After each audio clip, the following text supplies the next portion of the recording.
So good morning and welcome to those who are both ADHD and awake and down here and what qualifies as functional at 8:15 in the morning, okay? I would like you all to know, I love you so much, I am here before coffee. Okay, but the flip side, really? No, we're good. As soon as, that's my reward. That's the dopamine hit. I make it through this, and I can go and get my white mocha. Because let's face it, there's your biggest lesson. Give yourself the reward at the end. Goodbye, we're done. You know, I know you guys don't have 45 minutes worth of attention span, so we're just gonna go, there's the takeaway. I mean, okay, it depends on what it is though, right? So this is Writing While Neurodivergent. And basically, this session, if you're looking, okay, so who is it for? If you struggle with the shoulds and coulds, if you're sitting in these sessions this week and you're hearing, well, this is the way you do this, and that's the way you do that. And I should be able to do this, I could probably do that. You might not be able to, so hey, stick around. And really, the common sense. How many things have you heard this week where you're like, if only I thought of that? Like, really? If only I thought of this, I could do it. Oh wait, I thought of it. It didn't work for me. The bad news is, if you're looking for the one true way, if you're looking for a clear-cut roadmap, a bullet point to-do list, set of steps to be successful, the door's right there and there's probably a session that's gonna be better for you. Because there's not a roadmap, and if there is, it is the roadmap of what my dad calls the happy idiots plan. This is when we hit the road, we know what direction we're going, but we need to be adaptable. So, this very first point, I want everybody to know. If you are the type of person who's going to listen better if you're doing something else at the same time, please do it. Because I know that there are a lot of people who, we go to these sessions, and we want to be respectful of the speaker, and so we're sitting there going, I'm fidgeting and I'm wandering. If doodling or scrolling TikTok with the sound off, unless it's really funny, then come up and show me real quick. But, you know, whatever you have to do to get through, I want you to do that. Whatever is going to help you process this information the best. That's what I want you to do. Because this is a session where we let go of the shoulds and focus on what works for our brains. Not just what works for our brains overall, but what works now. Because here's the thing. We need to be adaptable. And I know that there are people that are sitting there going, we need to be what? I don't adapt. If you make me change something, it's gonna be really bad. But that's part of how we get ourselves into trouble. Because when we don't adapt, that's when we're sticking with the shoulds. Well, that did work in the past. It's not working today. So how are you gonna get around it? So everything, including this session, take the little bit, the coffee dopamine hit. That's what everybody's gonna take. Get your coffee dopamine hit. Leave what doesn't work. If you look at something I say and you're like, I tried that, it doesn't work, keep it in the back of your brain, because someday it might.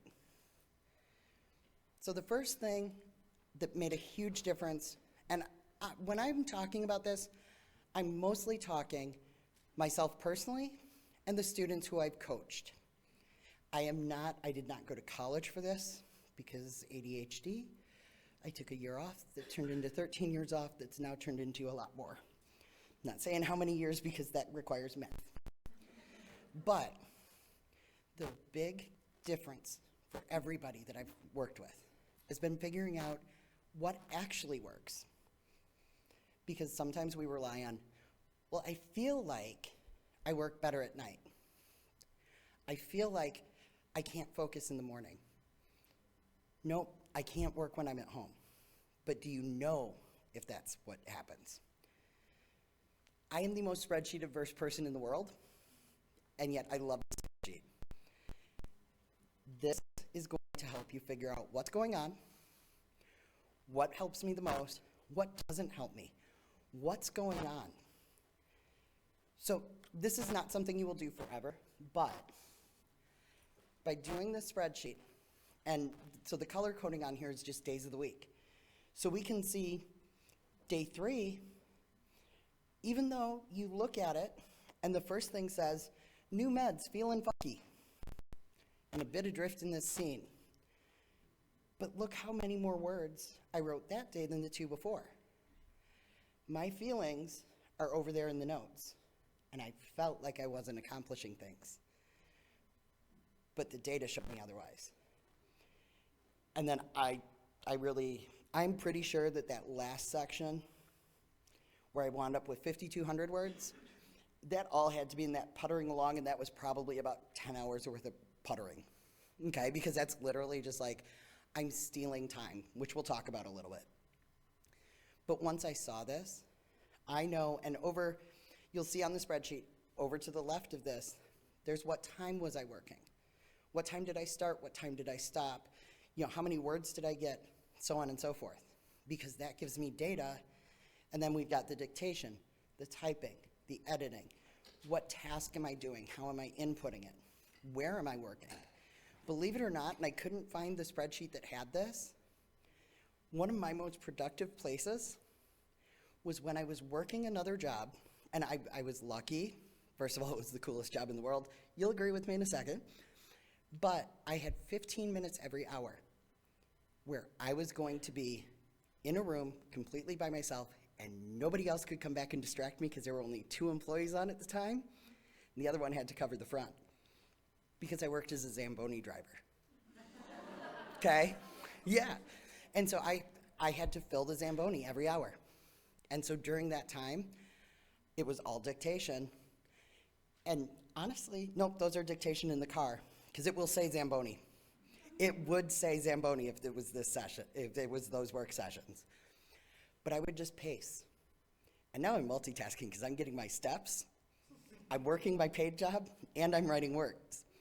Life is good. But this taught me, how does your brain function? When can you work? Because I really, really, really hate to say it, I write better in the morning. Yeah, right. It's a tragedy because I really like sleep a whole lot, but I only like sleep in the morning. I don't like to sleep at night.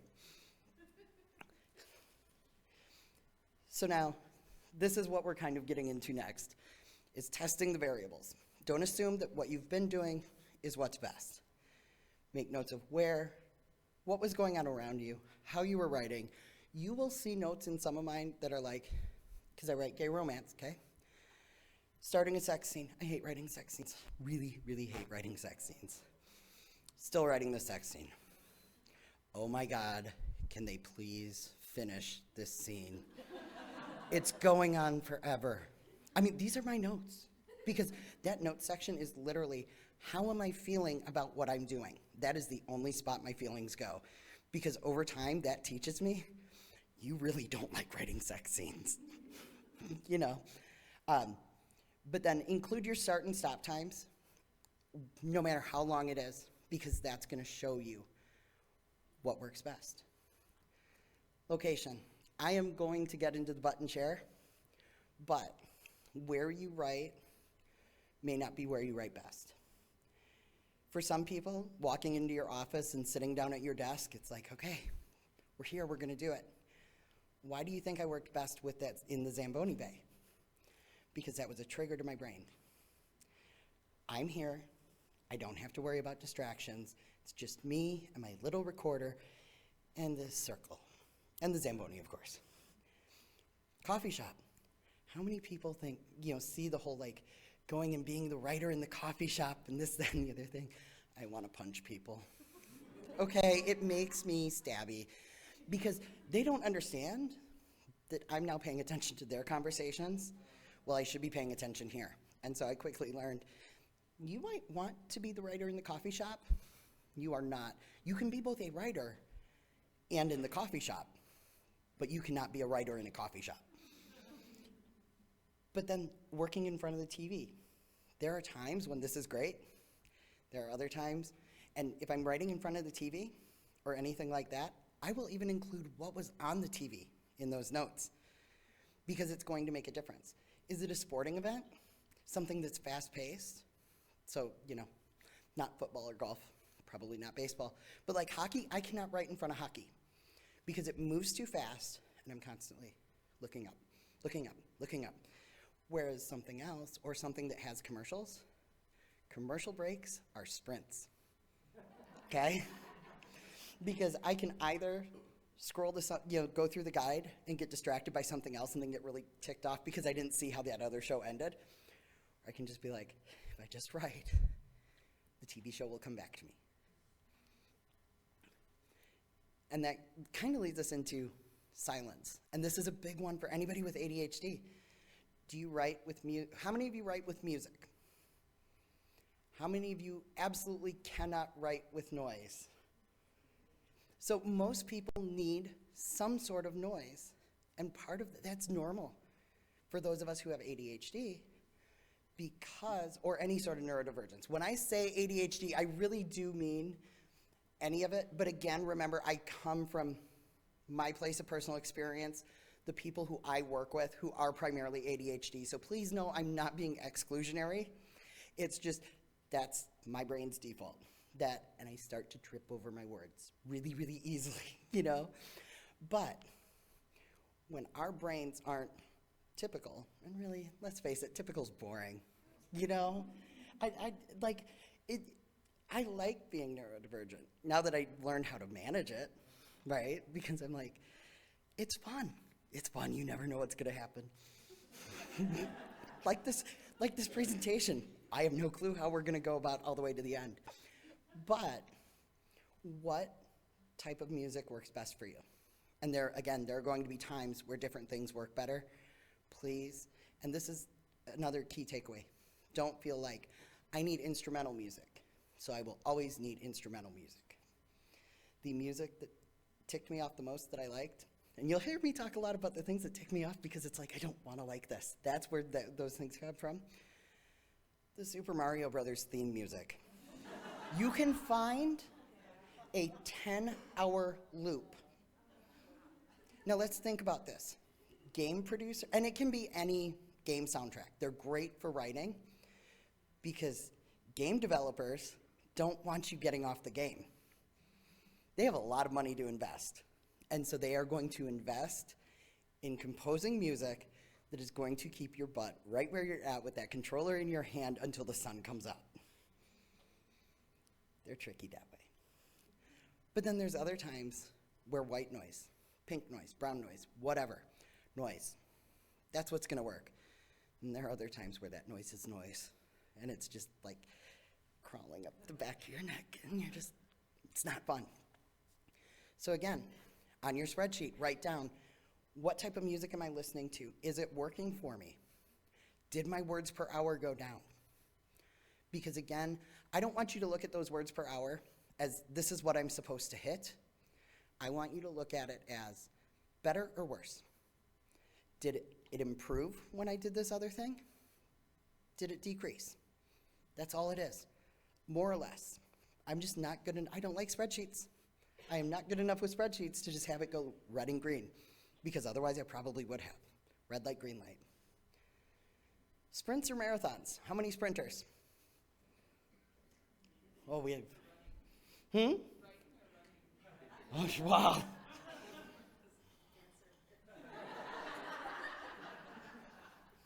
We are not running. There's exactly one way I will do a sprint or a marathon or anything like, no, two. I will, okay, one involves, we'll just say my life is in immediate danger. I will run, okay? But the only other type of sprint I'm doing is going to be writing. Yeah, we tried it. We've tried it several times. It just doesn't work, and Couch to 5K is a really long program to try and keep my attention. I can do anything for 1 or 2 days, but runners know the difference. If I'm a sprinter, okay, see, now I'm gonna call on you because you had to open your mouth. Are you, she's the one who knows running. So, okay, cool. Oh, no. No. See, you can, so are you a sprinter or a marathoner as far as writing then? There you go. See? But do we have any runners that I can pick on? Okay, you, romance writer, runner. Are you more of a sprinter or a marathoner? Okay, and would you make a good sprinter?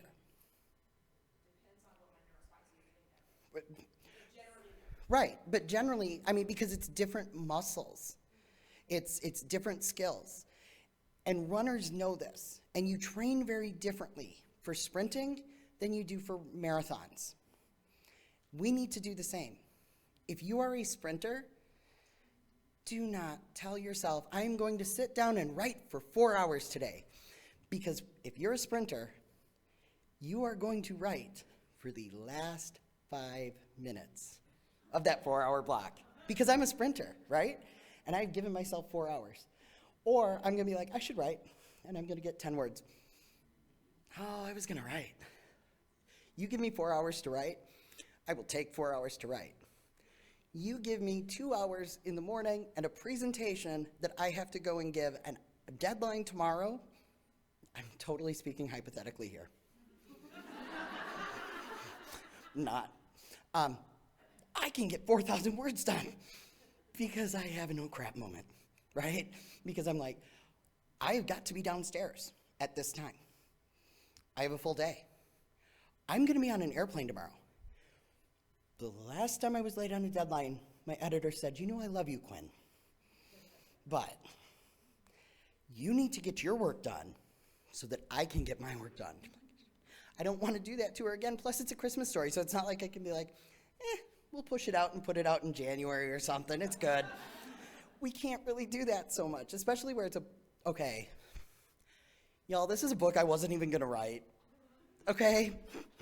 Book 3 is up for pre-order, which is now book 4, because book 3 is going to be a Christmas story, because this is how the brain works. And I could either let those jerks in my head talk, and talk they will. They will talk with a sweet, never been kissed, never had a boyfriend.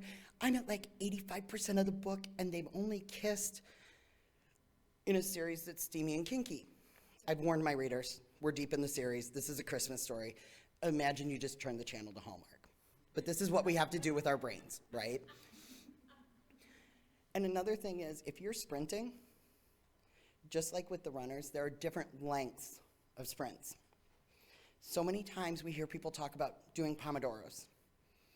25-5, 25-5, 25-5, whatever. That doesn't work. My magic formula for myself that I realized when I was reading a dictation book was I do a 2-minute sprint. That's my warm-up. We're going to get, bless you, we're going to get the juices flowing. We're going. Then I'm going to do a 5-minute sprint because I could do 2, so now I'm going to do 5. Then I do 10, then I do 20. After my 20-minute sprint, that's, in theory, my time to go and change the laundry, to go and throw the dishwasher, change out the dishwasher, whatever. But I set a timer for that as well, because otherwise I'm going to get distracted and zigzag around the house, and then all of a sudden it's going to be 8 o'clock at night, and I'm going, I write better in the morning. Do what works for you. Setting the scene. What workspace do you work best in? We make this, especially if we work with a laptop, the laptop gives us the freedom to work from anywhere. Freedom is not always a great thing to have, okay? Anybody with teenagers knows this. But freedom is not always the best thing. So having the ability to write from anywhere doesn't mean I should write from anywhere. Figure out, by putting in those notes, where do I work best? I thought I worked best in my office. I really did, until the numbers told me that I work best when I'm doing dictation, which I thought was going to be slower because it feels like you're slogging through mud. But it was actually faster. And it was dictation outside my house. And I came to realize it's outside of my house because I'm not distracted by all the things in my house. There is no laundry when you're walking through the woods. There is no dogs barking. to let me know they're trying to protect me. They're very protective. They want me to know that the wind is blowing outside because it's North Carolina. There could be a pop-up hurricane. 2.5 hours. I don't know. I don't know what his logic is, but he barks to let me know the wind is blowing. All these things hinder me. Not only that, but if I'm away from the house, working away from the internet, I don't have Facebook, I don't have email, I don't have my other, the other jobs that I do, none of that to bother me. Okay, how many? We're talking writing, okay? I am not talking about, look, I almost included well, you can work with your pants off. It may not, there you go. Wait, but now I need to know, but are you a pantser or a plotter? I'm both because I have an outline, but I need it to ignore it. You are becoming my favorite person in this entire room at this point. Okay, so I'm going to invite her up here to give the rest of this talk because that's what I'm talking. No, because see, here's the thing. She gave the perfect answer for her, but also something I want a lot of us to realize is it doesn't have to be pants on, pants off. Don't walk around with one pant out of the pant leg though, okay? Don't just pull one leg out because that you're gonna trip up and fall. But you can have times where I need the structure, I need to know what's going to happen.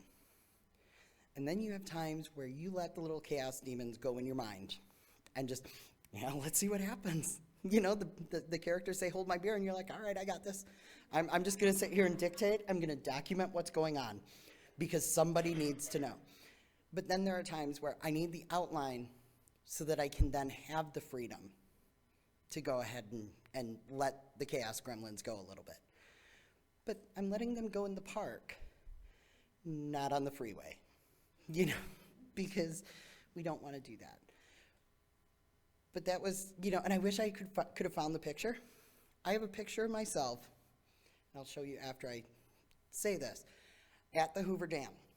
Okay, for those who don't know, it is still, now it's symbolic because my dad, who swears he's not any sort of neurodivergent, when I said, okay, I need your help because my brain cannot process this right now because I waited way too long to even start to think about this presentation, so I wanted my dad to help me, right? Right now, is it the same time in Las Vegas as it is in Arizona? Or are we in the part of the year where they're an hour apart? And he decides to tell me all about how they have decided that the entire Hoover Dam is now the same time zone. So that all the workers were in the same time zone. I'm like, Dad, this is not the answer I wanted. Anyways, good time to move out. I have a picture of myself like this. Okay? I am straddling the time zones because I'm gonna be a master of both. We can do this with our writing. We can straddle those time zones, be the master. Wear no pants and plot your novel. It works, right? I thought I had screwed up my little clicker. This is another important one that I didn't have in here until Monday night or Tuesday when I was talking with a friend. I realized, oh yeah, this is something I've seen. I didn't think to include it because I don't deal with this, because plotting is a joke to me. Meaning, if I try to plot my novel, my characters will see how far away from it they can stray. And at one point I had the idea, I'm gonna see how many books I can write using the same outline before I actually use the outline, okay? Because I had one book, the process was you put all the sticky notes on this side with all of your plot points. And my office was this wide at the time. It was an alcove. So I had the other board was over here, and you take your plot points and you move them, right? I write it, I move it. I write it, I move it. No. I got done. There were still, by far, more over here than over here. And it was a dang good story. But I was like, I should write that book. But the thing is, at some point, you have to write. I have a friend who has the best idea for a book. He has binders of character development, world building, plot ideas, everything else. He started this over 7 years ago. Would anybody like to guess how many words he's written on his novel? He has never started it. He has never started it because every time we talk, he wants to tell me about what's going to happen next and this, that, and the other, and what more detail he's added to his outline. And I'm like, honey, I love you. At some point, you have to write. Yeah. Yeah. Well, and there's a couple of things here. We feel like we don't deserve success.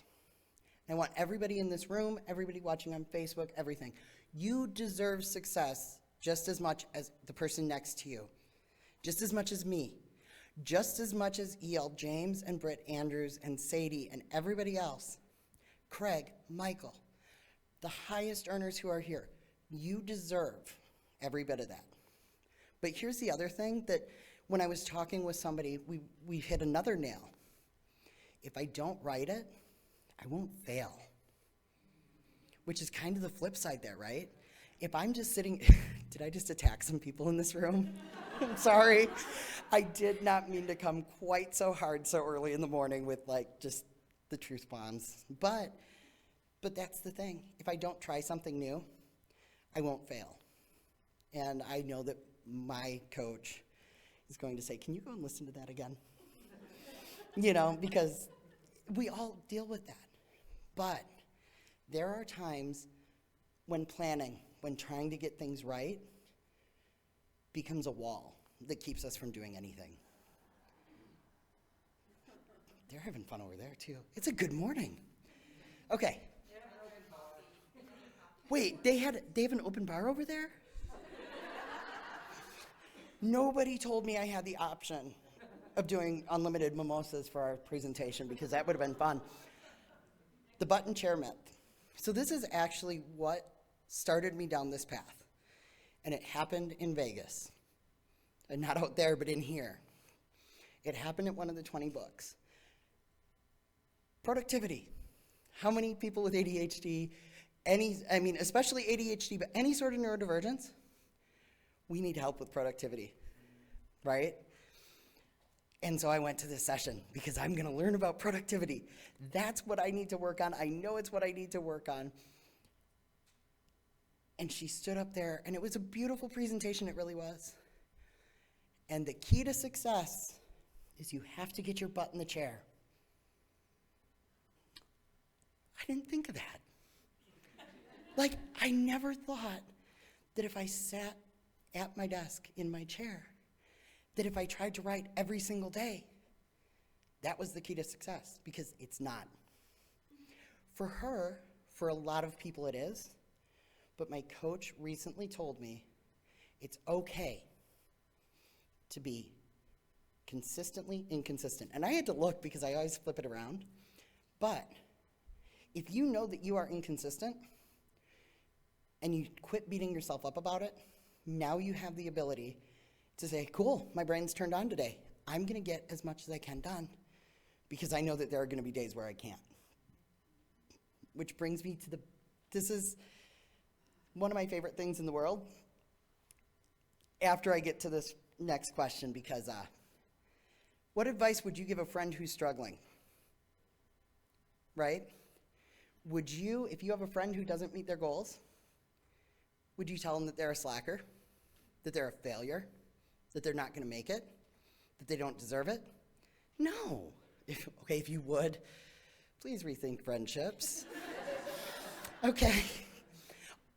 But the thing is, how many of us will be our own cheerleader, who will tell ourselves, you deserve success.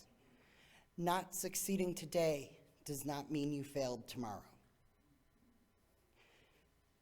With my own kids, we realized quickly that SMART goals don't work, because now I'm thinking I have to find something that fits into each of these SMART. Oh crap, what does SMART stand for, right? Okay, S. Okay, what is it gonna be, right? And then you get deeper and deeper, and you get to like A, and I'm off doing something else. But it's a hard concept for some of us to grasp. How many of us know what a stoplight is? Even if you're colorblind, you know the colors of a stoplight. You know the positions of each of the lights. You know what colors they are, right? I hope. If you don't, please don't drive. But this is something I want everybody to do when you leave here, or start doing it right now, is making the plan for yourself. In this context, we're going to talk about it with writing, but you can talk about it. You can do this for everything in your life, right? Breakfast. A lot of us don't want to eat breakfast because mornings are hard. A lot of us, dinner is hard because Chinese, or because by that time we've used up so much of our energy. Dinner is an important one. So after you do your writing plan, do your dinner plan, because dinner gets us. Because we've used our energy, and now I have to think, and I have to pull out the pan, and I have to do this, and I have to do that, and it becomes hard. So, if I'm having a green day, not the band, myself, and I know I'm having a green day because I'm getting ready to work, and I say, it's a green day. I feel good. I didn't even need my coffee this morning, and I feel jacked up. It's a green day. I've already gotten like 4,000 words in, you damn Skippy, it's a green day. Okay? But the thing is, yesterday was not a green day. And so we'll get to yesterday, which was very anti-green. It was very much a red day. But it's a green day. Again, I'm inconsistently consistent. So, or consistently inconsistent. Either way. Today, I need to get as much as I can done. Even if I didn't have the deadline tomorrow and spending the morning with you guys, everything else, I need to get things done now. Because tomorrow, I might not be able to, because I'm flying and then going on a bus. And then I have to bake cookies because apparently we're doing a cookie exchange on Saturday. Yeah, I'm like, thanks. I didn't want to relax. But, so I need to get ahead of the game.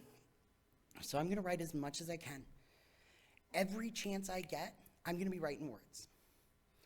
I'm having a yellow day. Okay? Let's say I get done here and I'm like, look at, I didn't fill up the room. It's just a letdown, right? And so now I'm feeling yellow and I can't do quite as much. What do I need to get done? Okay, I need to get 10,000 words done. That's not going to happen today, but what can I get done? What can I realistically manage to do? That's kind of my baseline. What is your word count that you need per day in order to make sure that you get through and meet your deadlines? Red is the one I want to be the same for everybody in this room. So here's your free square on the bingo board. 50 words. 50. Because yesterday, if it was a writing day and you wrote 50 words, would you feel that that's a success? Most of us would say probably not, because 50 words, it's like a paragraph. And most of us, if we're here, we want to build our business, 50 words, I only wrote 50 words. But if I wake up and I didn't drink water the day before, and I might have gone out, okay, and then didn't drink water, and time zones are really hard, and daylight savings is really hard, and I woke up and I'm just like, ugh. If I write 50 words, life is good. Because I gave myself permission ahead of time, I only set out to write 50 words. So if I get to the end of that 50 words and I can write more, I will. If I get to the end of that 50 words and life is hard, I'm done. And I'm a success because I wrote what I set out to write. Did we have a question? We do. We have a couple of questions from the virtual Awesome. audience. Kit asks, do you have any tips for people who are neurodivergent and also chronically ill? My days always look different and planning feels impossible. So this is where, this is perfect, because that's where the stoplight system comes in. Because because it's all about touching base with yourself and knowing what's going on. And so if I'm feeling ill, whether it's like the chronic aches and pains, or if it's like physiological ailments where I'm sick. I've touched base with myself, I know how I'm feeling, and I've made the plan ahead of time. And I've also made the plan for, even when we're chronically ill, we have good days. So it might be, it's a really bad day, it's a really good day, it's a fair to Midland day. These are my plans. And so by doing that ahead of time, you also aren't wasting the energy trying to figure out, how am I feeling, what am I gonna do, everything like that. The second question is also any tips for someone who struggles to finish their own projects but can finish work writing projects? If somebody has the answer for that one, can you tell me? You know, I mean, but seriously, it's just, there are times, I will say, the dopamine hit, tricking your brain, things like that, unfortunately they work. For most people, you just have to find what works. Because there are people who, when I say I'm gonna get done here and I'm gonna go get coffee, either they're like, you're ridiculous that you didn't get the coffee ahead of time. Or they're like, coffee's disgusting. I would never have that.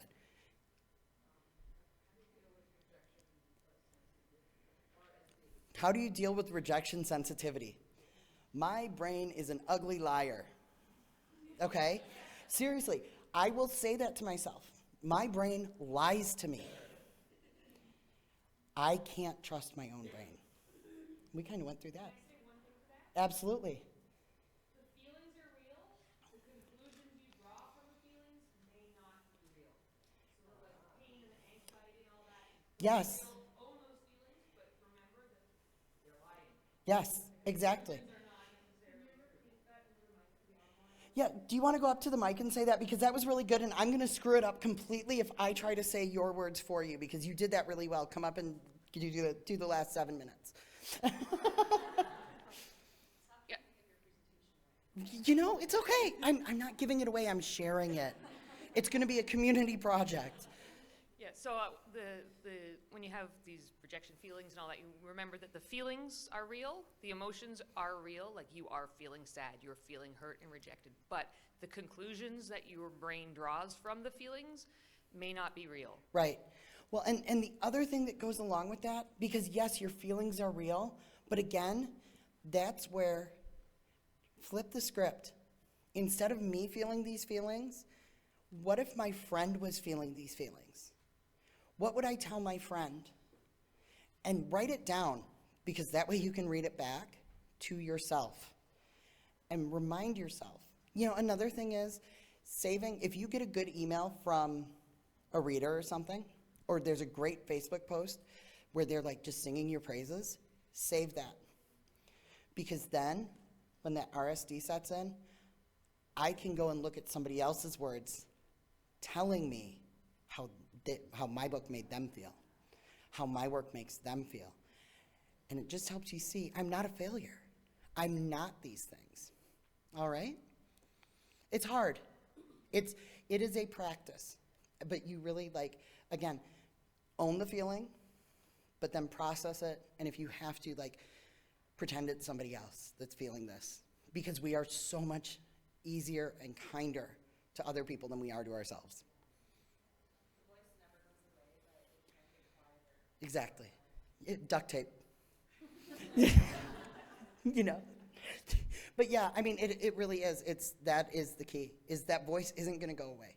You know, I hear a lot of parents, they'll tell their kids, it's going to get better, don't worry, it's going to get better. It doesn't get better. It gets different.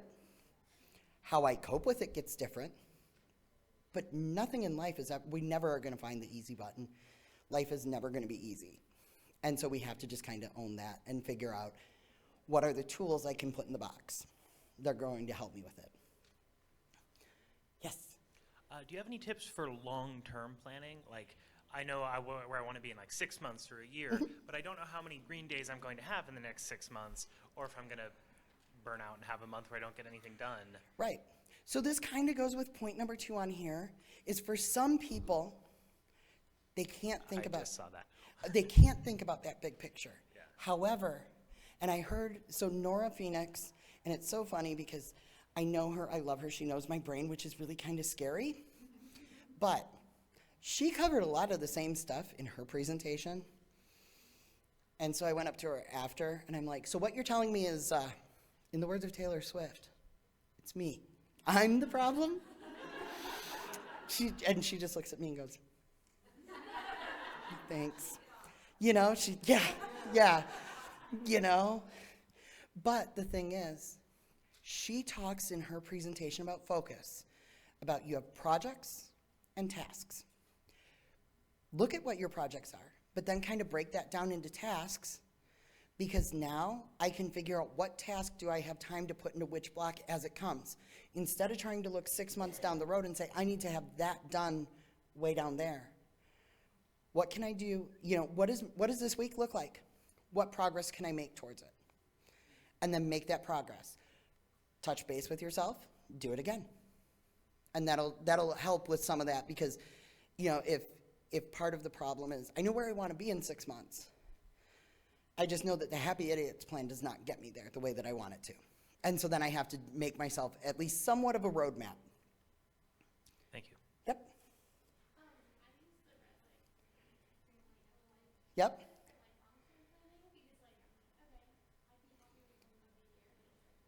Right. So she's saying that, you know, she uses red, yellow, green for that long-term planning. I can write 1 book a year, but that's my red, right? That's going to be my red light. If I'm struggling, that's what I'm going to do. Because again, then no matter which plan I'm on, I'm still succeeding. It's just different plans. All right. If you've got 2 or so hours where your family's going to leave you alone, I'm reading a book. Oh, wait, you had a question about it. Okay. About like being productive during that time? no. Okay. Let me get to the second. Yeah. If you've got if you suddenly, or not suddenly, but Yeah. if you find some time when you could be writing, and you have some time when you could be writing, but you say, my brain is toast, what are some steadying techniques that you could suggest to? Well, you know, it could be meditation. It could be listening to music. It could be having that plan for how do I trick my brain. Nora, in her presentation, said something about, there's an author that she's friends with, and I'm dying to know who it is at this point, because this is just weird enough that I'm like, I kind of want to know you, right? They put a toothbrush on their desk, and that's like a signal to their brain. It's what centers them and tells their brain it's time to go. But again, figure out what works for your brain when you're not in crisis mode and do that. Or another thing that I will do is, remember, my brain went straight to, I want to read while they're gone for 2 hours because nobody's going to interrupt me. Okay, Quinn, you can read, but you have to do these other things first. Okay? So the dopamine hit. And if what I want to do is actually write, then I'm going with the 50 words plan. I have to write 50 words before I can think about doing something else. Because there are times where that 50 words becomes 100, becomes 200, and so on. Because it was not the writing that's the problem. It's getting into, it's just the starting. It's like trying to turn over a cold engine in the morning. You can set a timer for 5 minutes and say, I'm only going to write for 5 minutes. And then sometimes. Exactly. Yep. So actually, my friend and I were talking just before this, and one of the things that they go through that hit me really hard just before this panel is that delayed gratification doesn't work for our flavor of ADHD. Right. And what happens is we feel like we're punishing ourselves, and so we spin our wheels and actually end up being less productive. Right. So what are some tips like in that way when you... So again, that comes to setting the smaller goal, right? Figure out what can I do that's going to give me the quicker gratification and work my way through that. Because sometimes it's just a matter of, I need something to just, again, get me to the next step. Sometimes it's not about getting all the way back to the hotel. Sometimes it's just about getting out into the lobby. And then it's about getting out into the hallway. and then it's the casino floor, and so on and so forth. So they're telling me I'm out of time. So here's the deal. We didn't really have time to go over. I wasn't going to talk about marketing in this one, but a lot of people were wondering. So here's just a really quick and dirty. But the next slide, I have a QR code. I'm going to be sending out some marketing tips for anybody who wanted to know about marketing. But then I will also, going back to the post with the slide with the sticky notes, I will also talk a bit about that, because that's another one of the tools that has really helped people. And if you want to know about the sticky notes, I'll be in the room for a few more minutes, and I can kind of tell you what the sticky note thing does. So, because it really was, the crux of that is planners may not work for you. So you need to figure out what does work, and the sticky notes wound up being really adaptable for different people. So, all right. I went over, but it's ADHD. It's not my fault, it's my brain. And I didn't have coffee. Thank you guys so much.